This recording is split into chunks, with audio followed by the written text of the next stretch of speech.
Pagkagat ng dilim, ang barangay San Agustin sa Ilocos Norte.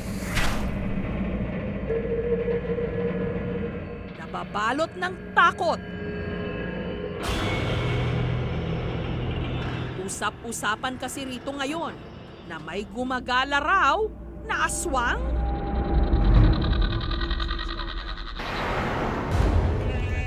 Ang pruweba, ang sunod-sunod daw na pagkamatay ng mga alaga nilang kambing. Nung una, di ako naniniwala na aswang to. Ngayon, iwarwar ko kuma, kahit nakitakbit din nga, awanti kimot na, di kita tenged na kat, ada slapangil. Awam mo't nakita mi nga nagkagat. Hindi mo't makita mi ma'am kat natay damot.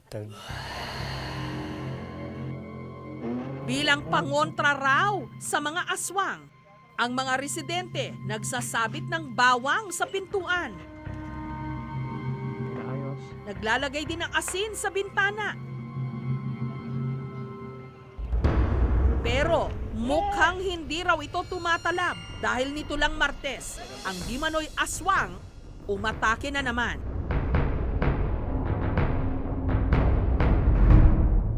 Kwento ni Crizel, Lunes ng gabi, narinig daw ng kanyang mga kapitbahay na nag-iingay ang kanyang mga kambing. Kinaumagahan, nung tignan niya ito, laking gulat niya na ang kanyang kambing patay na. May 4 hanggang 6 na tama sa leeg. O hindi kaya, wasak ang mga tiyan at labas ang mga laman loob. Mga bandang 6, ma'am. Umiimik yung kambing namin, ma'am. Emek ng emek, ganun po, ma'am. Tapos, sabi ko sa bata, ma'am, gisingin mo yung tito mo, sabihin mo sa kanya, puntahan niya yung kambing, tignan niya bakit umiimik. Nakita na niya yung kambing namin, ma'am. May kagat sa leeg niya, dito sa dibdib, tapos butas yung puwetan niya. Pero ang isang kambing ni Crizel, kaligtas. Paniniwala niya, isinalba ito mula sa aswang dahil sa nakasabit ditong asin at dinikdik na bawang. Sa totoo lang, ma'am, nung una hindi rin ako naniniwala. Pero sa nangyari ngayon, talagang aswang yung may gawa. 4 sa 27 namang alagang kambing ni Elmer, di umano na aswang din. May kagat daw ang mga ito sa leeg at labas ang bituka. Ikatang-takanin, no kuha ma'am, pagpabasa, isupay ko ma'am, no kuha, sa bali mo ti nangyari. Ang mga barangay tanod tuloy, gabi-gabi ng rumoronda. Pumunta kami dito, walang nangyari. Lumipat kami sa kabila, may nangyari. Parang alam niya na rumonronda kami.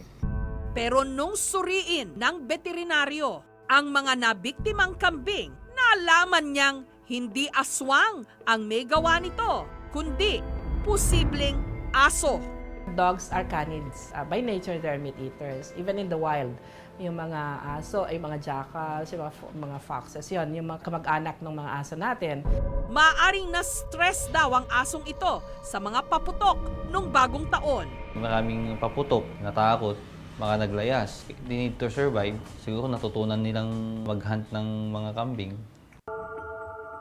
Sinasabi natin parte ito ng mga cultural traditions natin, pinapasa sa mga kabataan ngayon. Kaya buhay pa ang paniniwalang ito, lalo na sa mga barangay, sa mga baryo natin, no?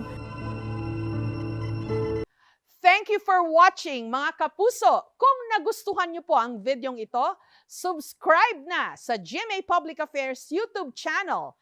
And don't forget to hit the bell button for our latest updates.